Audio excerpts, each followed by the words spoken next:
Welcome to Supercool, the show about real-world climate solutions that cut carbon, improve profitability, and enhance modern life. Each week on Supercool, we go behind the headlines to pinpoint the stories and data accelerating the low-carbon economy in towns and cities across the U.S. and around the globe. I'm your host, Josh Dorfman. Stay up to date on Supercool by subscribing or following us wherever you're listening, and please leave us a review. Some of you, I'm sure, have rooftop solar panels on your home. Most of us have at least thought about it at some point, maybe even did some research, but decided to hold off. The question we're exploring today is why? Why not do it? What's holding us back? More precisely, for today's show, we're looking at what a solar company could do to win your business by making everything about solar and home batteries, essentially adopting a clean energy lifestyle, a no-brainer. We know it's not about the technology. Solar has been around forever. Jimmy Carter put solar panels on top of the White House in 1979. That's right. Believe it or not, back in the 1900s, people already knew about solar panels. So, is it price that causes resistance? Maybe. Is it convenience? Well, the sales, design, installation, and connection process can all seem pretty cumbersome. Is it trust? That probably has something to do with it. How do we know they'll work as promised? And who will come fix them if they don't? Is it complexity? Certainly, none of this feels simple and easy. Yet, the promise of solar and batteries and controlling our own energy is tantalizing. And the process of taking all these cool technologies and turning it into a no-brainer for customers by solving all the obstacles is called productization. It means making every touch point along the way exactly as customers would hope. Actually, making it better than they would hope, exceeding expectations. The company that's emerged as the national leader in this regard is Sunrun. Founded in 2007, today Sunrun is the only U.S. company to have over 1 million solar customers.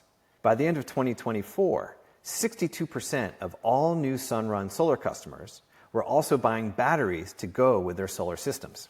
Consider that for a moment. Today, Sunrun customers are generating their own power and storing it in their own batteries at their own house to use whenever they need it. They've become their own mini power plants. Mary Powell is Sunrun's customer-centric CEO. For Mary, serving the customer is not about nice-sounding platitudes. Scan her social media posts, and you'll see her showing up in local cities, meeting with local sales teams, talking with potential customers, and perhaps most importantly, listening to them. Mary will tell you that customer obsession is at the core of everything they do at Sunrun. Honestly, it's inspiring. She gets it. She gets that customers don't really care about battery specs or solar panel efficiency percentages, but they sure do care about peace of mind, especially at a time when grids are becoming less reliable, extreme weather is increasingly causing outages, and energy prices are going up. She's not selling solar or batteries. She's selling cost savings, control over expenses, trust that the lights will stay on, and an enhanced quality of life. Who wouldn't want that? That's why Jessica Bergman, one of the industry's leading marketing experts on decarbonization and energy efficiency, profiled Sunrun recently in an article on the subject of productization. For Jess, we've entered a new era where clean energy industries must evolve to grow. To quote her, "Innovation has always been the sexy word in clean energy. Hydrogen fuel cells, direct air capture, and energy storage dominate headlines and attract funding. Meanwhile, adoption of existing clean energy solutions remains stubbornly low." I think she's right. Jess has led marketing at organizations like the New Buildings Institute. She's been recognized by the EPA, the DOE, and Energy Star for her work.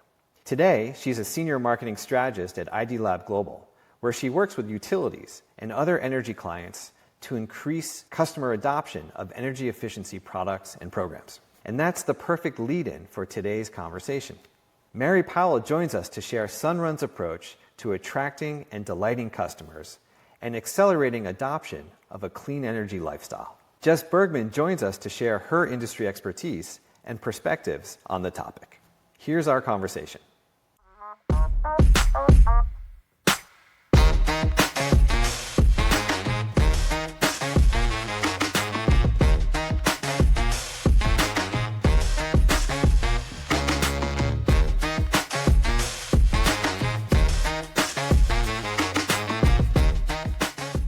Mary, Jess, welcome to Supercool. Thank you. Good to be here. Very good to have you here. So this is something a bit new for us. We haven't had two guests for a roundtable discussion. I'm excited to try out this format and very excited to speak with both of you. We'll talk about productization. But before we jump into that, I do want to delve a little into both of your backgrounds. And Mary, I'll start with you, and then Jess will dig into yours as well. Because Mary, when I was just preparing to have an opportunity to talk to you and doing some research and seeing all the places you've been, two things struck out at me. When I listened to you talk today, you strike me as like the CEO that everybody hopes is running a public company who is just so laser focused on that customer, right? In this case, the consumer, the homeowner. And I can see from your social media that you are out there on a regular cadence talking to customers. It's awesome.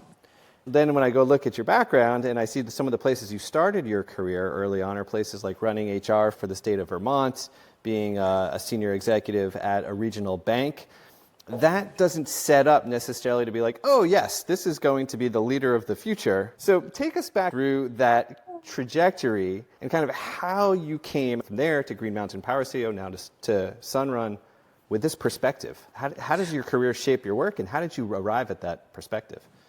Oh my goodness, that's a lot to unpack. Fair, true.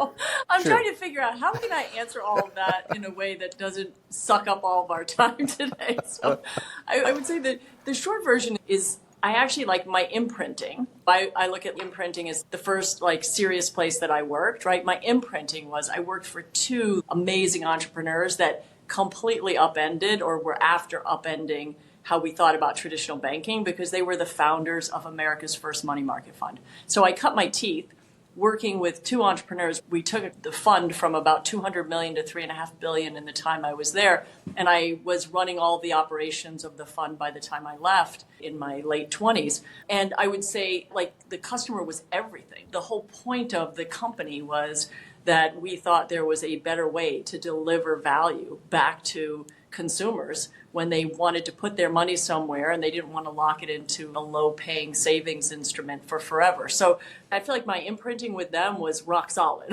It was all about the consumer. It was all about transforming an age-old industry to be more consumer-focused. The customer was everything. Running really lean with flawless first-rate execution was everything. So I really feel like I cut my teeth in an amazing situation. And then because I never set out to be a business executive, I was an artist by training, and my dad was a New York actor. And so I leaned out of my career a number of times. And so the way I ended up in government was because I ended up making a transition to Vermont with no job, and then was offered an amazing opportunity. I got to work under three governors in 3.5 years. And I had done, as part of that money market fund, I had run human resources. They had an opening for a human resources director for the state. And so I went and did that, and it was wild. And it's so funny about any of our careers, the mosaic of your life and your career, because I wish I could tell you I did all these things by design, but I didn't. Then they all fit so well together, having that government experience and having that imprinting I had early, and then going to work in banking, which I never thought I would, and then, oh my goodness, ultimately a utility, where really it was the convergence of caring about the customer, understanding the inner workings of politics and policy. I spent a lot of time in the legislature when I worked under those three governors, and then having that all come together at a point that is just so powerful for me now in the work that I'm doing. But yeah, I've always been Main Street America focused, always. Wow. And in fact, I get really annoyed when I perceive that companies or leaders are out of touch with what is important and valued by Main Street. That's where my heart and my soul is. So that's what I bring.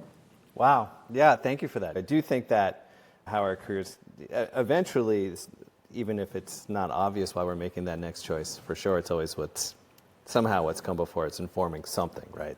Yeah. But banking, utilities, to now, running Sunrun and leading this clean energy. And being trained as an artist and an accidental executive, what it also did give me, Josh, I just felt such incredible freedom to focus on what really mattered, which was the customer. And really my clean energy journey started because what customers cared about in the utility I was running was they cared about clean energy and they cared about affordability. So I basically said, hey, no false trade-offs. Our job is to do both. What we need to do is deliver a really cost-effective future that is also really clean. And that's what led me to fall in love with distributed resources, because I saw them as the linchpin to creating a way more cost-effective grid in the future for all of Americans. Awesome. Jess, we had a conversation last summer as Supercool was getting off the ground, and we were looking at doing shows on really cutting-edge building. So we connected with you at New Building Institute and quickly got to some of the most incredible people working in that field in the U.S. We did this show on inner city schools in Baltimore that are net zero energy. And so this is your career. You've spent a decade and a half really saying, hey, you saw something coming out of college or when you were thinking about your career saying, this is about decarbonization, this is about the built environment, it's about transportation, energy efficiency. So two things. Where did that come from?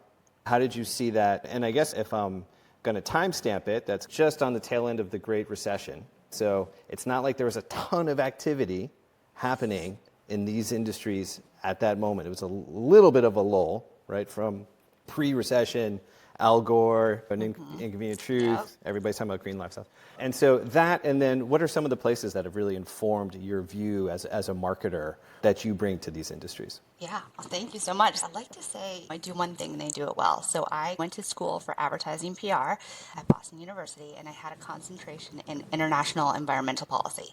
And I've always been very passionate about the environment, the Lorax. I used to pick up trash on the beach, all those things. But I really thought I was going to do deforestation, corporate social responsibility. But I graduated in the Great Recession. There were no jobs. And the only offer I had was to work for a nonprofit PR firm promoting energy efficiency. And when I got that offer, I was not excited. It was the least sexy thing I could have thought of in my life. But I was really passionate about the environment. And in that role, I was actually the pilot to what's now the Mass Save program, which you might know. And I also did a program for EPA called America's Greenest Campus, which was all about behavior-based weatherization programs with college students. We had no money, so I did all of that work through earned media, owned and operated, and I really pounded the pavement. And I wasn't trained as a community organizer, but that's how I did the work. And I went on to work for a DOE Better Buildings Neighborhood Grant Program in Connecticut, Energize CT, where I kind of rinsed and repeated. And very much like Mary, though, I got my start boots on the ground. And so I was able to identify what worked in one community might not work in another, but there were also similarities in these currents that ran through everyone. And so I started to create a formula. And I became a very big fan of Doug McKenzie Moore, community-based social marketing, which is all about traditional marketing, behavior change and behavior science, and community organizing. And so I've been very blessed to work for nonprofit, to work for government. My first for-profit job was a subject matter expert for Google for energy partnerships, where I worked with all utilities across the country to increase adoption of smart thermostats and demand response. First of all, I fell in love with energy efficiency, and I think you have to love what you do in order to be really good at it.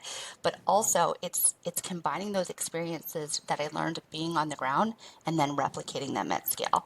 I don't know if that answered your question, because I think I got off on a whole tangent there. No, it does. And I think that's really, that it's interesting that the things that inform your view were the things that kind of happened earlier on in that journey that just seemed, it sounds like it just got reinforced doing this work in different places. Yeah, I would also say, though, part of what I did is I used to do residential and commercial. So I spent 7 years with small businesses, with chambers of commerce, getting them involved in energy efficiency. And that's where you really understand people want to assume that people are rational. We're not. We're social. We're emotional. We like to do what our friends and families do. And so you can't just say to someone, save money, save energy, or give them all the facts and assume they're going to make that right decision. You have to tap that emotional perspective. And so that transcends which side of the aisle you're on or how you formulate your life. Those core things that we believe in, they're uniform to us all. And I think that that's what Mary and Sunrun really understand. Yeah, that makes sense. And I'll just say I actually did a stint in my career about 10 years ago. I was actually paid by the Chamber of Commerce in Asheville, North Carolina. I scaled up our startup ecosystem there. And I think it's something in the South, like everyone looks to the chamber like, hey, what are you doing about startups? Where if you're in the West Coast or like the Northeast, people are like, wait, what's a Chamber of Commerce? What does that thing do? You know? But I did, so we definitely engaged in those kinds of conversations as well and trying to think, how do you move a community? So I know the challenges and opportunities, but certainly the challenges of getting that done. Let's shift into this conversation, of course, in the context of Sunrun. But one thing that I just want to understand before we dive into that, Mary, when we look at Sunrun today, and I hear you talk about it, it's kind of like there's these two levels of conversation. On the one level is this incredible thing that's like we're storage first. 62% attachment rate in Q4. People who are getting solar are also getting batteries. That's a mind-boggling thing to think how fast that's happening. And so on the one hand, it's like, yeah, well, there are stakeholders for that. And those of us in the industry, looking at the industry, reporting on the industry, Wall Street are like, oh, cool, storage first. Makes total sense. But if you went to like a fifth grade classroom and you were like, hey, we are a storage first, right? People would be like, that doesn't sound so cool. But if you were like, no, let me tell you about this clean energy lifestyle company we're built, right? People would be like, oh, Mary's awesome. And so I know there's a lot to unpack there, but first, just this switch from saying we were solar, now we're storage first. We have this 62% attachment rate. This is this future we're driving toward for all these incredible energy and business and really important social reasons. How do you make that change? And again, this could be its own hour-long episode, but like, how do you step in as CEO and be like, hey, we've been a solar company, but guess what? We are a storage first company, because I would think culturally, operationally, technologically, it's not becoming an entirely new company, but that sounds like a pretty big strategic pivot to move an organization quickly driving toward that future. Yeah, I'm thrilled with how quickly we've moved towards that future. And thank you. Josh, that is like your other question. There's a lot to unpack there. I could go on for a long time. So I'll try to just hit like the highlights from my perspective. One thing I should say is Sunrun actually always was a leader in adopting the notion that solar paired with storage is more powerful from a consumer product perspective, and it's way more powerful in terms of future-proofing consumers and helping to really protect the future of our grid, of our nation's grid. So Sunrun had led on introducing storage. Part of how Lynn, who was one of the founders of Sunrun and was the CEO for so many years, a big part of how we got on each other's radar was she was doing it as a solar executive. She was saying, geez, we need to start adopting storage and we need to start thinking about how we can leverage this from a grid perspective. And I was running the only utility in the country that we were like the first partner with Tesla on their storage product and the first to get it into homes and the first to create what is now known as geeky virtual power plant, right? Which is, there's nothing virtual about it. It's just basically you use this stored energy capacity in homes to operate the grid more cost effectively. That's what we did. That's what we proved could be done. So it was on Sunrun's radar. It was deeply part of what I was already doing and working on from a grid perspective. So as I stepped into the role at Sunrun, we were installing it maybe on average like 12% a year. So you're right. It was epic to go from 12% to 60 some odd percent that we're installing. Back to like, I'm about Main Street America. I'm about what's best for customers. I was with customers yesterday in the San Jose area, and they talked about they were an original solar customer, and then they went storage, and they were saying it's a game changer from a customer experience because it's a completely different experience. For me, what I want to do is make your life simpler. Like most people have multiple jobs, multiple stresses, sometimes multiple kids. Like they have a lot going on. The last thing they want to worry about, hear about, or be consumed with is more complexity. And I feel like part of what we have done in the energy space, and I've been passionate about decomplexifying it forever, right? We complexify it. We come at you, energy efficiency, insulation, windows. So what happens is I think it becomes, even for the motivated consumer, it actually slows them down instead of speeding them up. So what we're all about is how do we speed it up by just making it this simple, elegant consumer experience for you. Like we're there to be, as I say to our teams, we are there to be the customer's beloved, trusted partner on their energy journey. Because some of our customers, I'll be honest, clean isn't even actually what motivates them. Some of our customers, we're doing really well across the states, in different states. And for many customers, it's energy independence. It's like, I don't want to be dependent on that grid. I want to have my own, control my own. So we speak that language. It's really going from one simple product that can't do a lot. I mean, solar still is good, but it's not that sophisticated. in what it can do for you as a consumer. And when you add things like storage, when you add things like more sophisticated controls, we have EV chargers, but really more about how do we help you turn your whole home into smart controllable load in a way that benefits your life, less stress, less things you have to worry about. We program and run everything for you, right? And then how over time do we also take all of that smart controllable load and help you monetize that so you can get paid through our programs where we do that for utilities, and then also create additional opportunities to drive down the cost of the US grid. So I really am passionate, as you can tell, about, so much of what we have to do is simplify it, which we are. And the uptick now of customers that are going with solar and storage and understanding both the elegance, the simplicity, and the ease from an economic perspective as well, because you don't have to have any money down. You can get into this solution for your home and manage it almost like you would, I call it an energy subscription service. Like, we take care of everything for you. We take care of the equipment. You pay one easy monthly payment. Most people have it paid for with their utility savings. So I'll stop there, because otherwise I could go on too long. Yeah. No, that's totally cool. Just thinking about what Mary's saying and the article that you wrote, I think was the end of January, looking at productization, recognizing, as you've been in this industry for a while, that what Mary's talking about, I think, is like what you like is what you celebrate. But there's this whole question of, gosh, this industry loves innovation, loves batteries like we're talking about. But, I was thinking about this getting ready to talk to both of you, and I was thinking, I never had an experience like, I don't know, when I was 10 or whatever at summer camp and we're off in the woods and we've got a flashlight where someone's like, dude, let me tell you about the batteries in this flashlight, right? And people think it's batteries, right? But most people are just like, I do not so don't care. But I do like having light in the far, or wherever I need it, right? What prompted you to say, hey, here's this moment, we need, this is really a moment now for industry if we're going to move forward the way that Mary's talking about it. Yes, the innovation's awesome, but something really needs to shift if that adoption curve is going to continue to go the way that's been my whole life in this industry. So it's not a new idea. Like you said, these technologies have been around for a while. And I mentioned I was at Google where we did smart thermostats. And Google smart thermostats dominate the market. You only have a 16% adoption rate. Or you think about heat pump water heaters, which is everyone's new darling, which is exciting. But they only have a 2.6% adoption rate. 80% of them are implemented due to emergent replacement. And so if we really want to move the needle, we have to make that step. And the fact that we haven't already really blows my mind. But what Mary said about Sunrun is really critical, is that it's not only that they market and they speak the language of the customer, they understand the pain point and they shift, but they also provide a very easy path to getting that product.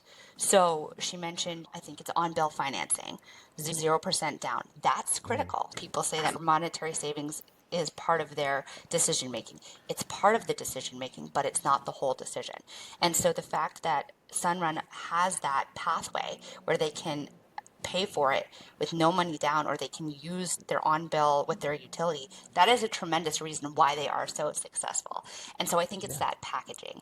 But to go back to your question, there hasn't been one moment being on the pilot for Mass Save, and then I did this project for DOE. All of these pilots, all these incredible lessons learned, packaged up, written up, presented, and then put away, because there's no plan to roll out, to sell, to get people involved beyond the low-hanging fruit, and to me that's always been the issue.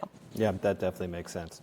Let's talk about the market itself for a second, because I am very curious to hear how you both look at it. We'll talk about solar, and Jess, you just made the point even about smart thermostats, only 16% market penetration for U.S. households. So solar, at least broadly speaking, been around for 50 years. You get to 5 million homes with solar. There's 80-ish million U.S. households, give or take. So even by quick math, from an adoption standpoint, this is an early adopter market. If you remove all the other factors, just pure numbers.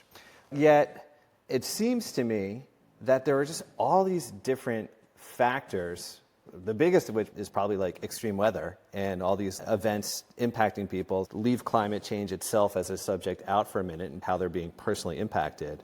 It's just Seems to me that it's a complex situation in terms of selling into the market, thinking who that customer is, where you meet them on the journey. And Mary, I know you said you'll meet people wherever they are. I'm thinking that there's probably still people who really are just all about the tech and are like, oh, I read about the latest battery. But I'm guessing like the opportunity that you're really going for that next million customers is probably a bigger, broader demographic. Is that fair to say? Oh, 100%. And actually, I would say that's where we already are. I was just working out of our Lowe's yesterday, visiting with our team in the Lowe's store in San Jose, California. And it's not people that are in love with tech that we're talking to. It's people that, I would say to your point on weather, it's people that are experiencing the collision of high utility rates, which again, California is a poster child. I mean, it's crazy how much rates have gone up in the last 6 years, in the hundreds of percents. And at the same time, reliability has gone way down. So it's not just actually the climatic events that are freaking people out. It is just the routine. This customer, I was in their house yesterday, and they were talking about the frequency of routine unexplained outages in their area. And this woman, she's been a customer for quite a while. And talking about an ambassador. Like, that's also really important when you hit that consumer tipping point. It's because you have consumers selling what you're doing. And she's just been such an ambassador to help people understand that they have an alternative and a solution. So I would say, from my perspective, Josh, it feels more like solar started to go mainstream maybe more like 15 to 20 years ago. Yeah. And honestly, it was mostly like that uncle that we all had at Thanksgiving dinner who was geeking out on he got solar and he said, like, right? And like everybody else is like nodding and smiling, but you're not really sure, right? Like it's gone from that to now, even the most recent Berkeley study, it's what I see as somebody who's out talking to prospective customers on a regular basis. It's Main Street. It's middle, it's moderate to low income. It is a completely different customer and audience, and nothing could have driven it home for me more, particularly in a state like California. We also are becoming like fundamentally critical infrastructure. I mean, I was out in LA. I got down there about 3 days after the fires started to support our employees, to support our customers. 400,000 people were cut off from power and also told you might have to evacuate. Okay? You have no power. You're not sure you're going to be able to keep your car charged because a lot of people have electric vehicles. You're not sure your phone's going to have a charge, and you're waiting to hear for alerts. And really, like, story after story of how our customers became like that critical infrastructure in their communities because they were the place that people went. They ran extension cords to other homes, helping to meet basic needs. So there's so many forces that I really believe are accelerating. Like I always say to our team, our job is to drive the consumer-led revolution to a better energy future. And the numbers actually back that up, Josh. I mean, it wasn't that many years ago we had 1 million, and now we're at 5 million, and the forecast is for that to double in the next 5 to 6 years. I mean, Sunrun itself has over 1 million. Even when we're under a moderate growth year, we're bringing online the equivalent of a small utility every year. Your average U.S. investor-owned utility is 650,000 customers. There's a ton of utilities out there with 100,000, 150,000, and that even in a moderate growth year, that's what we're bringing on. So I say the revolution is here, and we've got to just keep getting the word out and keep having our customers as our ambassadors. Yeah. Before we started Supercool, I ran a company. We started this carbon negative building materials company. So we make a plywood oriented strand board replacement. We make it out of like fast growing grass instead of trees, and start with 2 SpaceX guys. So we have like a electric little mini factory, and we're working with D.R. Horton, right? So we're working with the largest builder, and I spent a bunch of time in Texas. And when you think about like D.R. Horton has 1 million customers, it took them 40 years to get to their millionth customer. I think that happened like 2 years ago. Sunrun has 1 million customers. It took less than half the time to get to that penetration, right? So I mean, we were at a little less than 600,000 when I joined. Yeah. As CEO 3.5 years ago, and we're now well over 1 million. I mean, that's a lot of acceleration and not a very long time. Yeah. Jess, your lens on Sunrun through product marketing and the things that Mary's describing and what you wrote about, because you also did a mini case study on Sunrun. So what jumps out at you that you'd like to see others in the industry take away? For me, the big thing that really stood out with Sunrun and what Mary is doing is that customer-centric focus and the shifting of the messages. That's really critical. And then the second part is the pathway to redemption and simplifying the customer journey so that you don't have to go over here for installation rebate, just making it simple for the customer, because we forget there's been a lot of innovation just in our society as a whole. People expect things quicker, faster, cheaper. And when we aren't getting it from this space, people just move on to the next thing. And so that's something I would really like to see people adopt. And I think that Sunrun does a great job, but there are other companies as well. I think her name is Deanna Chang, who is the head of marketing for Impulse, and they do induction stoves. She does a great job. It's not about switching from gas. It's about you can boil your water in under 2 minutes. It's easy to clean. There's all these other things. That's the way that we have to approach clean energy. Exactly. I said many years ago, I feel like Best Buy was one of the first ones that, like, you walked in, you thought all you needed was, I'm dating myself, a VCR. And then you walk out with all this stuff because they knew how to speak to consumers in consumers' language about making it easy. Then they would set it all up for you, one easy monthly payment. I mean, that is what American consumers are so used to, is that simplicity of the buying experience and feeling like it's affordable for them. And again, Jess, as you said, what's so crazy in this space, not just that you can bundle it all in one easy payment. It's like, what else can you go buy today that gets paid for with savings from something else? So like our customers, it's not just one easy monthly payment, but the reality is their utility bill goes down. So they have another savings to pay for this new technology. The other thing, if I was thinking about a well-known company, I would think about like a Domino's, and I don't know if they do this anymore because I used to eat a lot of Domino's in college, but it used to be that when you ordered Domino's, you could actually watch the journey. They're like, now we're making your pizza. Now we're putting it on the truck, and you watch it. And that level of transparency and interconnection, I think is critical. I think about it with outages from your utility company.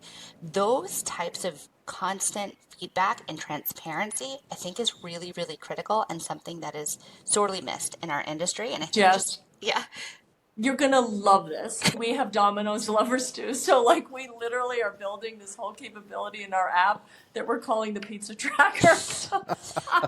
I knew I was in love with Mary the minute I heard her speak. Yes, love it. I'm into it. Can't wait. Oh, cool.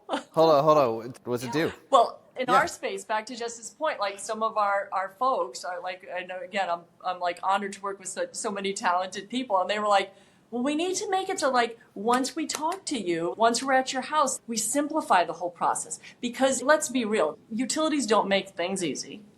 A lot of local jurisdictions, authorities having jurisdiction, don't make things easy, but making it feel easy for the customer is huge. Just seeing, oh, it's going to move through all these pieces. I can see exactly where my project is. And then they also build confidence that we have their back because we're taking care of all of that with them. It doesn't mean that we might not need a piece of information from them along the way, but it's all about that transparency, that ease of information. And then by doing that, you're giving me comfort that I understand what's going on. And instead of getting overwhelmed and thinking, oh my gosh, maybe I should cancel, I actually lean in more and I love the journey. Yeah, and of course, as you're saying it, I'm thinking, oh man, imagine if airlines did that. They're like, here's your luggage, it's coming, and you'd be like, oh, I want to go on that airline all the time because I could, right? And when you think about solar storage, other electrification, I mean, you're talking about induction stoves. I mean, I certainly understand and appreciate. Let's remove the friction. Let's effectively change the price point here to really make this accessible. That also ends up, as you mentioned, Mary, a whole different set of demographics and people who see the Sunrun solution as right for them. But these are huge, stressful purchases for most people in their lives, right? I'm going to put something on my house. I'm going to put it on my roof. And I think it sounds like you're both saying it's really not just about the finances. It's about what is that customer experience that gives me not just peace of mind in the end result, but the peace of mind in the actual purchase, acquisition, setting it up. The whole thing feels, well, I guess this is actually the point of your article, just like a consumer product, right? It feels like And then how do I give you insights afterwards? That's the other piece that we're working on that gets, again, so much more powerful when you're a clean energy lifestyle company and you've introduced storage, is how do I then also ping you, give you insights like, Jess, your usage was up this week. Different things that help customers feel like you have their back. Now, that's post-experience. We were just talking about pre-installation, but to me, it all wraps into accelerating that consumer-led revolution. When it becomes like this really fun, light, connected, changes my life, and then I have this beloved, trusted partner that has a vested interest in my success from a clean energy perspective once they've installed their equipment. And that's very, very different than it was when I bought my first system ages ago, where you bought it, you could only really pretty much do it with cash or a mortgage or something like that. And then they installed it and they kind of disappeared. We're really about that long-term relationship with customers and providing insights and deepening the relationship as they move down the energy path in the future. It's about comfort, health, safety, convenience. Whether it is solar, smart thermostat, and induction stove, when you're updating, everyone cares about their home. People care about their family. They want to feel safe. They want to feel secure. But there is that convenience factor. And so I think regardless of what you are selling, whether it's weatherization, insulation, etc., we always have to keep that front of mind. All of those points are very well taken. I'm going to ask a really kind of geeky industry question because I'm really curious. If we talk to any company who's working on energy, whether it's commercial and they're doing like energy as a service, we have this company Butterfly, they do energy as a service for McDonald's and Wendy's and KFC, and really clever business because it's like, oh, let's just go land and expand somewhere and help them sort that out, and then 7,000 more want to do this. Or we bring on this company Brainbox AI and they're doing HVAC management for big commercial buildings. You start getting, it's energy savings, it's a really cool product. You immediately start getting to, we're going to become a virtual power plant. We got all these companies, we're going to control this load. And Mary, I've heard you talk about this. You're on Volt's podcast, I think, in the fall, wanting to really be that interface that helps generate the load for homes and then helps be that interoperability with the utility of that load, managing that load, and as EV chargers come in. You have 1 million customers. We've talked to GoodLeap on the financing side. They've got 1 million customers. Chris Kemper, who I imagine you know from Palmetto, will be on the show in a couple of months, and we're going to talk to the Renew Home folks. Is everyone creating like their Apple ecosystem, or is there some sort of interoperability? Like, how do you see that? What's that going to be like for the consumers? Like, I've got Sunrun, but I want to go get this other thing, and it's not a span panel, it's something else, like it's an impulse stove or whatever. Someone else has that. How does that all get sorted? The cool thing is, it's relatively easy. We created a virtual power plant. I like to call it distributed power plant. And all it is a distributed one. And it's actually a more flexible, resilient one. Again, I ran a fully integrated utility. So transmission, distribution, generation, and the retail experience for customers. And I will tell you, there's not a utility in the country that still doesn't have a tiny little knot in their stomach when you hit those days when you've got to turn on those peakers, because they're either going to come on or they're not. But the difference when you have these flexible, versatile power plants, like what we're creating, is that if Jess's house, for whatever reason, doesn't respond, you have all these others. Like we did this program this year with PG&E, 16,000 customers. If a couple customer systems don't participate, no biggie, right? It's just, to me, a far superior resource. So in terms of answering your question, I mean, Josh, I love that it's all the buzz now, because the country's going to need as much capacity as possible. I mean, we have a utility system that's 100 plus years old and that is built for slow and no. That's what really struck me when I was running a utility, and why I leaned in so hard to newer technology was, even if I believe that all of the transmission that's proposed needs to be built, it's not going to be built in my lifetime. I've seen projects talked about for 20 years, like projects that actually make sense, and they're still not delivering energy. So we are going to need every bit of capacity. That is like my firm belief. We don't include grid services or distributed power plants in that, right? Like Jess buys it because it works for her life and it helps improve her life. And then we get the benefit of saying, hey, Jess, guess what?